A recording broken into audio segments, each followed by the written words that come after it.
Say, prove it. I'll prove it to you. Romans 3:23. For all have sinned and come short of the glory of God. Everybody's got a little dirt on the bottom of the shoes, but you got to still put your shoes on because we're going somewhere. Touch your neighbor and say, we're going somewhere. I feel this thing moving right now. I'm about to unlock some potential. We're going someplace right now. We're going someplace. Tells Peter, put on your shoes. And Peter didn't have a clue where he was going. He went out and followed him. Did you hear what it said? He went out and he followed him. He took directions from the one who freed him. Hear me, young brothers. You cannot take directions from God part-time and think you're going to unlock all the potential in you. You got to take direction from God, and that goes for all the saints in the house, full-time. This is not Burger King. You just can't have it your way. But God requires for us to take direction from him 24/7.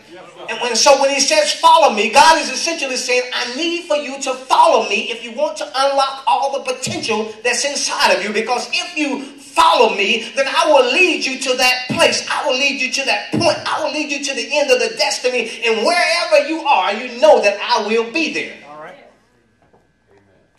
Follow me. The Lord is saying, follow me. And following is not as easy as it sounds sometimes. Because we all tend to want to do our own thing. Don't look at me like the deer in the headlights. I can't be the only one that I want to do my own thing from time to time. But I find that if I'm a steward, then what I have is not really mine.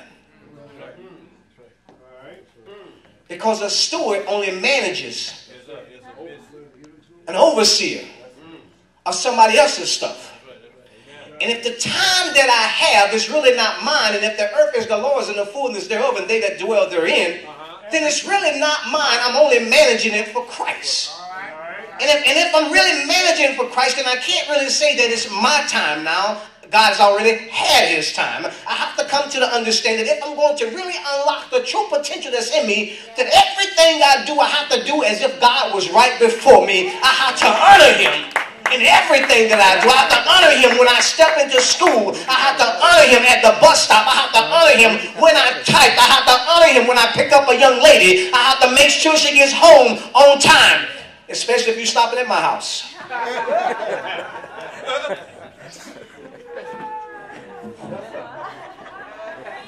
I need to let that one soak in for him.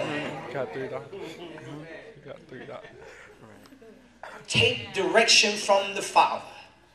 He said, follow me, and Peter followed. I'm almost done. Watch what happens here. When they were past the first and second ward, they came to an iron gate. The ward was the place where the guards were at. It was, in other words, it was like a guard shack. The guard shack is an indicator that I'm about to make an exit from someplace I've been. I'm no longer at the level that I was. I just walked past the second gate guard, the guard, and I got my hands on the iron gate. I got my hands on the gate. And the Bible says, and he didn't say he had his hands on, he said that the gate opened to them of his own accord. I didn't even have to touch it. I didn't even have to ask for it. Because I followed him, the gate opened up. Hear me in this place. If I follow him where I'm supposed to follow, if I be the example that I'm supposed to be, the doors that I need to open up to allow me to reach my potential will begin to open up for me one by one. There's nothing anybody can do to close the door that I want to get to when I'm following the Lord. If I press toward the mark for the prize of the high calling of God, he will begin to open the doors for me. If I ask him, I'm going to get it. If I seek him, I'm going to find it. If I knock, it's surely going to be open unto me. I believe. I'm on my way to my seat.